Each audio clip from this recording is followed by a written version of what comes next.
wintry evening to kill in the great state of Washington before leaving for home back east, I found a place called Wimpy's Wagon Wheel, a typical wayside watering hole located just west of Walla Walla. The place was wild with weekday warriors, wranglers, and wayward women. After a while I spotted her, a woeful wallflower seated by the window. So I sat at her table and used my most worldly warm-up.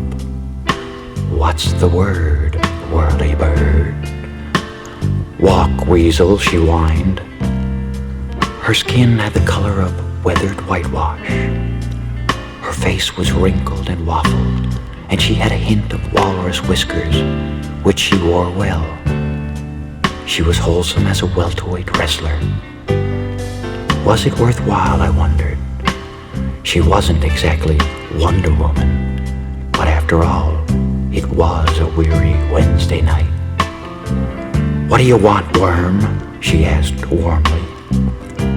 "You are a wildflower among weeds in the wilderness," I said. "Watch it, wise guy," she warned, "or I'll whop you like a water bug." I winced, but I began to warm to her winsome ways. "You talk wishy-washy," she said warily. "Are you one of them whispering weirdos?" Which, I thought. And then I noticed the tattoo on her bicep. Double W. What wonderful workmanship. She could have been a World War widow, or maybe a Volkswagen distributor. "Your name," I wangled. "Is it Winnie Winkle? Or are you campaigning for Wendell Wilkie?" "Why worry, whelp?" she wheezed. "You're wasting words." I wavered. My wit wasn't wearing well. "Wanna wet your whistle?" I tried. "Whatever." I welcomed her willingness and waylaid the well-worn waitress. "Whiskey," my little whippoorwill warbled, "wet and wild."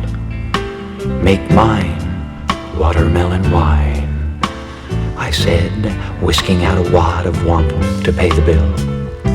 Double W's watery eyes widened. "Well, whoopee, a wheel." She whinnied like a warhorse and wormed closer. "Where you from, whippersnapper?" she asked, wiggling wickedly against my body. "West Virginia," I said. "I'll be winging back to Wheeling in the morning. Tonight, I have a room at the Walla Walla Waldorf." "Well, why don't we wheel my Winnebago over to your wigwam?" she whimpered winningly. "We can watch Westward the Women on TV, or turn on to some Whalen and Willie on wax." Well, maybe I was in for a winter wonderland after all. "Just wait," she said, while I wandered to the washroom. As I watched Double W waddle away, I suddenly felt woozy. My mind whirled, and my body went weak and wobbly, and I went under. When I woke, I was alone, except for the weather-beaten washerwoman. My wistful will-o'-the-wisp had vanished with the wind. No, I never learned Double W's name.